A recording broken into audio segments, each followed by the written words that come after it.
Welcome class. आज हम हमारे फिजियोलॉजी का 7th चैप्टर पेशीय संकुचन की कार्यविधि पर आ गए हैं।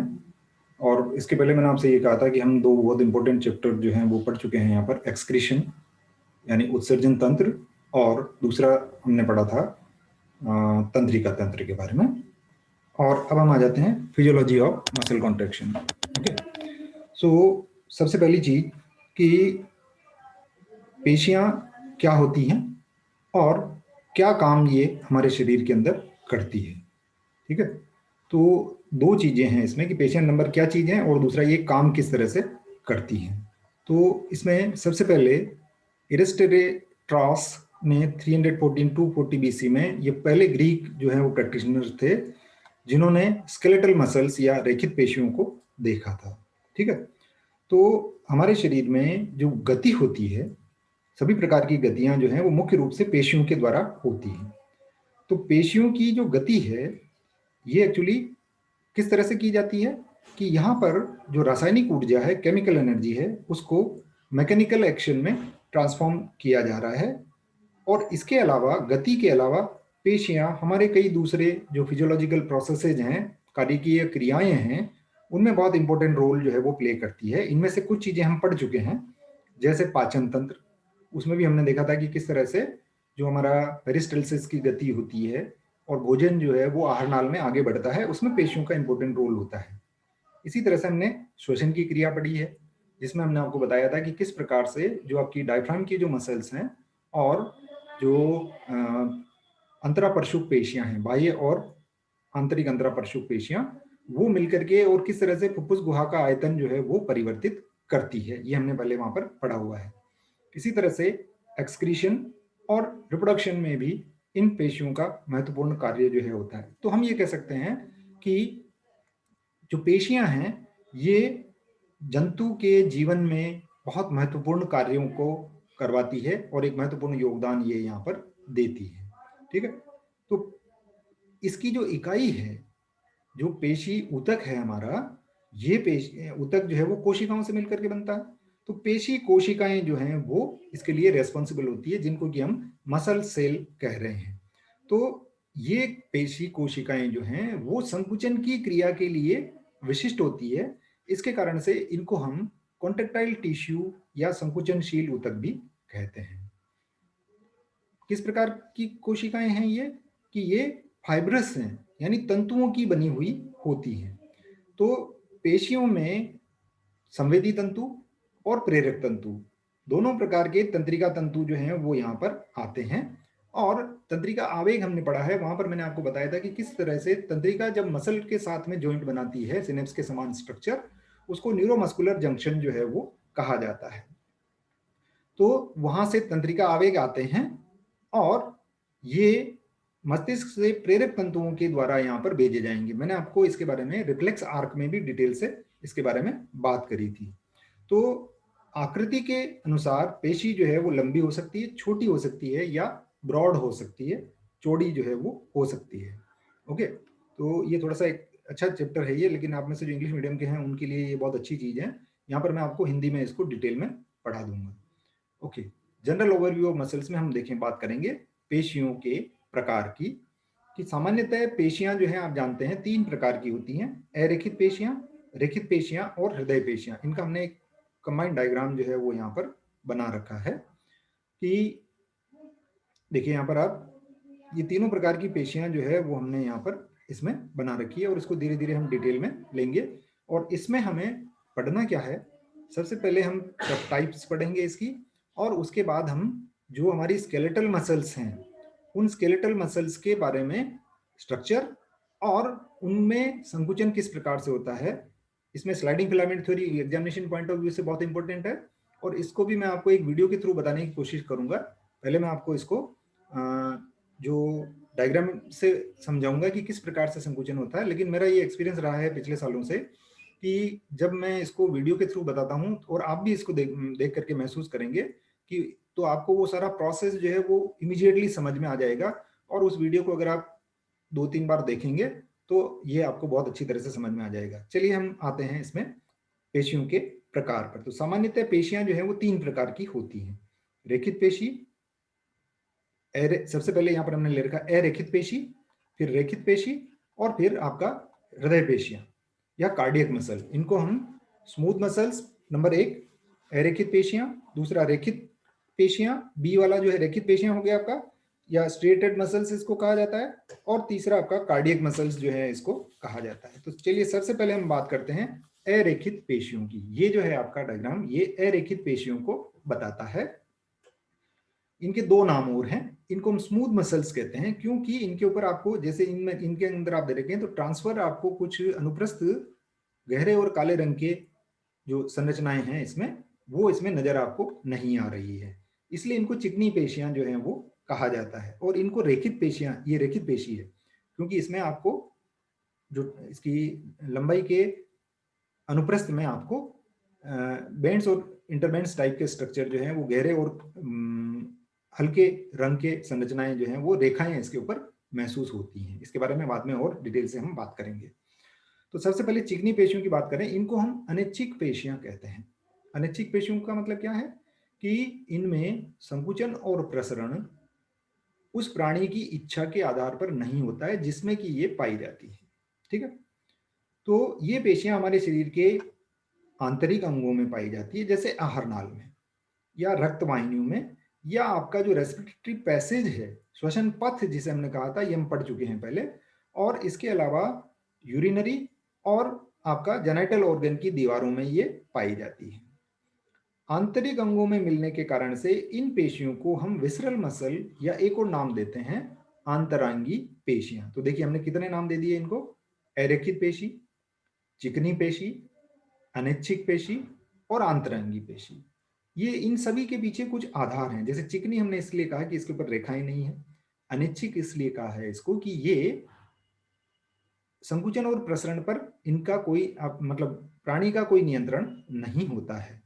ठीक है, और आंतरांगी पेशी क्यों कहा हमने सब, क्योंकि ये शरीर के जो विसरल ऑर्गन्स हैं आंतरांगों के ऊपर ये पाई जाती है। तो इसमें आप देख रहे हैं कि ये जो पेशियां हैं वो तर्कु के आकार की होती है, स्पिंडल शेप की लंबाई की कोशिकाएं ये होती हैं, और एक कोशिका लंबाई में लगभग 30 से 200 माइक्रोन की, और डायमीटर इसका 5 to 10 माइक्रोन का होता है। इन कोशिकाओं में आप ये देख रहे होंगे कि प्रत्येक कोशिका में एक केंद्रक जो है वो पाया जाता है, और इन कोशिकाओं के जो सिरे हैं वो परस्पर सटे हुए होते हैं, एक दूसरे के सटे हुए होते हैं, और एक झिल्ली के समान मैट्रिक्स के द्वारा ये बंधे हुए रह करके और परतों में व्यवस्थित जो हैं वो होते हैं। इनके साइटोप्लाज्म की अगर हम बात करें तो इसके अंदर बहुत महीन फाइबर जो हैं वो पाए जाते हैं, और इन्हीं फाइबर में संकुचनशीलता का गुण जो है वो पाया जाता है, और हमने कहा है कि ये अनैच्छिक पेशियां जो हैं वो होती हैं। लेकिन इनका जो नियंत्रण है वो आपका ऑटोनोमस नर्वस सिस्टम, स्वायत्त शासी तंत्रिका तंत्र जिसे हम कहते हैं, उसके नियंत्रण में ये होता है। ओके, दूसरे प्रकार की पेशियों पर आ जाइए। ये रेखित पेशियां हैं, क्यों, क्योंकि रेखाएं इसके ऊपर हमें बनी हुई नजर आ रही है।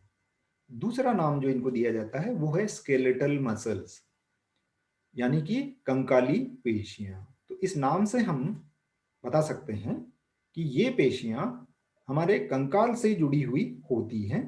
आप इसको इस प्रकार से याद रखिए कि हाथ और पैर का मूवमेंट जो है वो इन पेशियों के संकुचन और प्रसरण से हो रहा है, क्योंकि ये हमारी हाथ और पैर की हड्डियों से ही जुड़ी हुई हैं।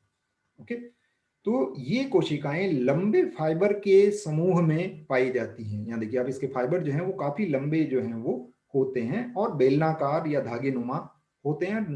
हमने इसका कहा था कि ये माइक्रोन्स में है, हमने ये कहा था कि ये 30 to 200 माइक्रोन की लंबाई होती है, जबकि इनकी लंबाई 2 to 4 सेंटीमीटर होती है। तो ये इनसे लंबाई में काफी बड़ी है, और इसके ऊपर सार्कोलीमा जो है वो पाया जाता है, और कोशिका द्रव्य में केंद्रक जो है वो एक से अधिक जो है वो होते हैं, और एक सिंसिटियल स्ट्रक्चर जो है वो बनाते हैं। सिंसिटियल स्ट्रक्चर का मतलब क्या होता है कि एक से अधिक केंद्रकों का पाया जाना, संकोशीय इसको कहा जाता है। ओके, तो प्रत्येक पेशी जो है वो एक फाइबर से बना हुआ है, जिसके ऊपर की हम यहां देख रहे हैं कि हल्के और गहरे रंग की अनुप्रस्थ पट्टियां इसके ऊपर पाई जाती हैं। दूसरी चीज, ये पेशियां रेखित पेशियां कहलाती हैं इसके कारण से, और इनका संकुचन और प्रसरण प्राणी की इच्छा पर होता है, इसलिए इनको वॉलेंट्री मसल्स या ऐच्छिक पेशियां भी कहते हैं। क्लियर आपको ये जी? ओके। अब हम आ जाते हैं तीसरे प्रकार की पेशी, जो कि है आपका हृदय पेशियां। ये हृदय पेशी है। हृदय पेशियां जो हार्ट है हमारा, उसके अंदर ये पाई जाती हैं और कई गुणों में ये रेखित पेशियों के समान होती है। यहाँ पर दो गुण इन दोनों डायग्राम को देख करके आप बता सकते हैं कि ये रेखित भी होती हैं और सिंसिटियल भी होती हैं, यानी रेखाएं इसके ऊपर पाई जाती हैं और इनमें केंद्रक की जो संख्या है वो स्मूथ की तुलना में अगर आप देखेंगे तो रेखित पेशियों से ज्यादा मिलती है, क्योंकि इसमें एक से अधिक केंद्रक जो हैं वो एक कोशिका के अंदर पाए जाते हैं। ठीक है, तो इनमें कोमल अनुप्रस्थ धारियां होती हैं और ये ब्रांच्ड होती है। एक अंतर जो इन दोनों प्रकार की पेशियों से है वो ये है कि ये शाखित होती है। इसमें देखिए आप यहाँ ब्रांच जो है वो आपको अलग अलग निकली हुई नजर आ रही है। ओके, हृदय पेशियां जो हैं वो एक अंतर संयोजी जाल जो है वो बना लेती हैं। जैसे ये इससे जुड़ी हुई है, ये इससे जुड़ी हुई है, इस प्रकार से ये एक दूसरे से जुड़ी हुई रहती हैं। और कार्य की दृष्टि से अगर हम देखें तो ये भी अनैच्छिक प्रकार की पेशियां होती हैं। ओके, अब हम आ जाते हैं हमारा रेखित पेशी के स्ट्रक्चर के ऊपर कि किस तरह से आपकी स्केलेटल मसल जो है वो होती है।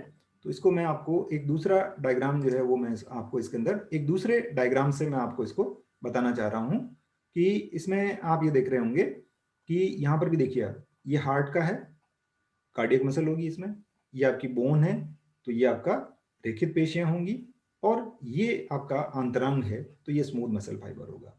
तो स्मूथ आपका स्केलेटल मसल और कार्डियक मसल। तो हम इसके ऊपर आ जाते हैं अब कि आपको मैं एक और दूसरा चीज से मैं आपको इसको बताने की कोशिश करता हूं। एक और दूसरा और है अपने पास में, उसमें आपको उसका स्ट्रक्चर जो है वो बहुत अच्छी तरह से आपको मिल जाएगा। इसको हम देखते हैं यहाँ पर स्केलेटल मसल की बात करें अब हम केवल यहाँ पर कि रेखित या कंकाल पेशी। तो जैसा मैंने आपको कहा था कि ये हमारे बोन से जुड़ी हुई होती है, इसलिए इसको हमने स्केलेटल मसल भी कहा है। इस पार्ट को अगर हम एनलार्ज करके यहाँ देखें तो ये टेंडन है, लिगामेंट और टेंडन आप जानते हैं। ये मसल है, ये कनेक्टिव टिश्यू है जो कि बोन को मसल से जोड़ता है। और ये जो हम देख रहे हैं यहाँ पर, ये आपका एक स्केलेटल मसल की संरचना है। तो जो रेखित या कंकाल पेशी है वो कई मसल फाइबर से मिलकर के और बनी हुई होती है। ठीक है, इसमें आप देखिए यहाँ पर ये कि ये एक मसल फाइबर है जो कि एक सेल है। इस तरह से मिलकर के ये एक बंडल जो है वो बन जाता है। इस तरह के कई बंडल आपस में मिल करके और मसल की संरचना का निर्माण जो है वो करते हैं। तो ये एक दूसरे के समांतर पैरेलल जो है वो अरेंज्ड यहाँ पर रहती हैं और प्रत्येक पेशी तंतु एक संयोजी ऊतक के पतले आच्छादित से ढका रहता है, जिसको कि हम एंडोमाइसियम कहते हैं। इसके बारे में डिटेल में हम बाद में बात करेंगे। यहाँ पर ये देखिए, यहाँ पर ये हमने कहा यहाँ एंडोमाइसियम। तो ये जो एक मसल फाइबर है इसके चारों ओर जो संरचना पाई जा रही है उसको एंडोमाइसियम कहा जाता है। और प्रत्येक पेशी में पेशी तंतु के अनेक समूह जो है वो पाए जाते हैं, जिनको कि हम फेसिकुलाई कहते हैं। ये देखिए यहाँ पर फेसिकुलाई है ना। ये पूरा एक जो है आपका कई सारे जो मसल फाइबर हैं वो एंडोमाइसियम से घिरे हुए हैं अलग अलग, और ये सभी मिलकर के वापस आपका आपका फेसिकुलाई से घिरे हुए होकर के एक बंडल जो है छोटा ये बना रहे हैं। ठीक है, तो इसको फेसिकुलाई या हिंदी में कहें तो इसको पुलिका कहा जाता है। और प्रत्येक कुलिका के चारों ओर भी एक संयोजी ऊतक की झिल्ली जो है वो पाई जाती है, जिसको कि पेरीमाइसियम कहा जाता है। यहां देखिए आप इसको, ये आपका एक मसल फाइबर है और इससे एक बंडल बना है आपका ये वाला, जिसको हम पूलिका कह रहे हैं। और इस पूलिका के चारों ओर भी आपका एक संयोजी ऊतक की झिल्ली है, जिसको कि हम कह रहे हैं यहाँ पर पेरीमाइसियम। इस तरह की कई पूलिकाएं जो हैं वो मिल जाती हैं यहाँ पर। ये देखिए, ये एक पूलिका हो गई, यहाँ पर हमने 3 और 3 6 और एक सेंटर वाला 7 पूलिकाएं जो है वो हमने यहाँ पर बता रखी है। ठीक है, तो सभी पूलिकाएं मिलकर के एक पेशी का निर्माण करती हैं और संपूर्ण पेशी के चारों ओर भी एक आवरण जो है वो पाया जाता है, जिसको कि हम एंडोमाइसियम या नहीं एपीमाइसियम कहेंगे। यहाँ पर ये देखिए, ये एपीमाइसियम है। एंडोमाइसियम तो बता दिया था मैंने आपको, ये इसके चारों ओर पाया जाता है, एक सिंगल मसल फाइबर के चारों ओर। और ये एपीमाइसियम है जो कि इन सभी पूलिकाओं के चारों ओर पाया जाएगा। तो संयोजी ऊतक के ये एक बहुत तरह का कॉम्प्लेक्स टाइप का सिस्टम जो है वो बन गया है। इसमें इन पेशियों के अलावा तंत्रिकाएं भी होंगी और इस पेशी कोशिका को ऑक्सीजन और ग्लूकोज की पूर्ति के लिए यहाँ पर रक्त वाहिनियां जो हैं भी पाई जाती हैं। तो अगर हम एक मसल फाइबर को देखें, कौन सा वाला, ये जो इस डायग्राम में हमने यहाँ पर लिया है कि ये मसल फाइबर या मसल सेल जो हमने लिख रखा है, इसको अगर आप देखें यहाँ पर, ये वाला, ये मसल फाइबर या सेल। ठीक है, तो प्रत्येक पेशी तंतु जो है वो एक लंबा, और इसका एक डायग्राम और दिखा सकता हूं मैं आपको यहाँ पर। ये देखिए आप यहाँ पर, ये वाला एक मायोफाइब्रिल जिसको हम कह रहे हैं यहाँ पर, ये मसल फाइबर है, एक लंबा इलोंगेटेड और बहुकेंद्रकी है ये वाला स्ट्रक्चर। इसको बाद में वापस मैं आपको डिटेल में बताऊंगा, इसका स्ट्रक्चर जब हम पढ़ेंगे तब इसके बारे में बाद में बात करेंगे। ये तंतु 30 सेंटीमीटर तक लंबे हो सकते हैं और डायमीटर इनका 10 to 100 माइक्रोन तक हो सकता है। और प्रत्येक पेशी तंतु के चारों ओर सार्कोलीमा जो है वो पाया जाता है। सार्कोलीमा क्या है एक्चुअली, जो आपका इसकी जो कोशिका झिल्ली है उसको हम यहाँ पर सार्कोलीमा कह रहे हैं। और पेशी कोशिका में जो साइटोप्लाज्म है उसको हम पेशी द्रव्य कहते हैं और इसको सार्कोप्लाज्म कहा जाता है। तो पेशी तंतु में अनेक लॉन्जिट्यूडिनल फाइबर्स भी पाए जाते हैं। ये भी स्ट्रक्चर हम बाद में इसको डिटेल में बात करेंगे इसके बारे में। और प्रत्येक पेशी तंतु की लंबाई में पेशी तंतु के समान होती है, परंतु व्यास जो है वो डिफरेंट हो सकता है, 1 से 3 माइक्रोन तक ये हो सकता है। और ये पेशी तंतु एक दूसरे के समानांतर इस तरह से इस बंडल के अंदर आप यहाँ पर इसको देख रहे हैं, जिसका स्ट्रक्चर मैंने आपको डिटेल में यहाँ पर बताया है। ओके, तो एक क्वेश्चन जो है आपसे ये पूछा जा सकता है कि आप इन तीनों प्रकार की पेशियों की तुलना करिए, इनमें क्या क्या समानताएं हैं और क्या क्या विभिन्नताएं हैं, इनको हम देख सकते हैं। तो इसका जो साइटोप्लाज्म है उसकी अगर हम बात करें तो उसके अंदर माइटोकॉन्ड्रिया होते हैं जो कि सार्कोसोम कहलाते हैं। ये 1 नंबर का क्वेश्चन बनता है, देखो इसके ऊपर, पेशी कोशिका को क्या कहते हैं, सार्कोमियर। इस पर 1 नंबर का क्वेश्चन पूछा जा सकता है। पेशी कोशिका की जो प्लाज्मा मेम्ब्रेन है, कोशिका कला है, उसको सार्कोलीमा कहा जाता है। और इसका जो साइटोप्लाज्म है उसको सार्कोप्लाज्म कहा जाता है। ठीक है, सार्को वर्ड अगर आप याद रख लें यहाँ पर, सार्कोलीमा यानी प्लाज्मा लेमा। ठीक है, प्रोटोप्लाज्म की जगह पर सार्कोप्लाज्म पाया जाएगा इसके अंदर। और जो माइटोकॉन्ड्रिया हैं उनको यहाँ पर सार्कोसोम जो है वो कहा जाता है। इसी के साथ साथ इसमें बहुत सारे गोल्जी कॉम्प्लेक्स भी इसके अंदर पाए जाते हैं और लिपिड और ग्लाइकोजन के कण भी यहाँ पर होते हैं। तो माइटोकॉन्ड्रिया जो हैं वो यहाँ पर ऑक्सीडेटिव फास्फोरिलेशन के द्वारा ऊर्जा उत्पन्न करते हैं, जो कि मसल कॉन्ट्रेक्शन के समय पर इन मसल फाइबर के मूवमेंट में सहायता जो है वो करते हैं। तो इसका स्ट्रक्चर जो है उसके बारे में हम नेक्स्ट चैप्टर में डिटेल से बात करेंगे कि ये किस तरह से होता है। फंक्शन मैंने आपको बताया था कि मस्कुलर सिस्टम लोकोमोशन करता है, ये मैं बता चुका हूँ आपको।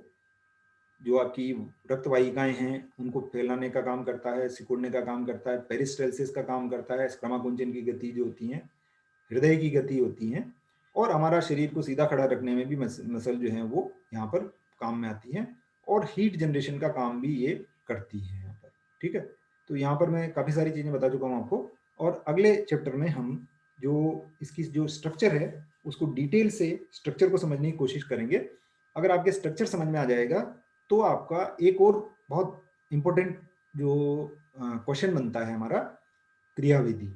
संकुचन की क्रियाविधि, जिसमें कि आप स्लाइडिंग फिलामेंट थ्योरी की बात करते हैं, वो भी बहुत आसानी से आपके समझ में आ जाएगी। तो इसको हम नेक्स्ट क्लास में इसको डिटेल से हम लेंगे। Thank you.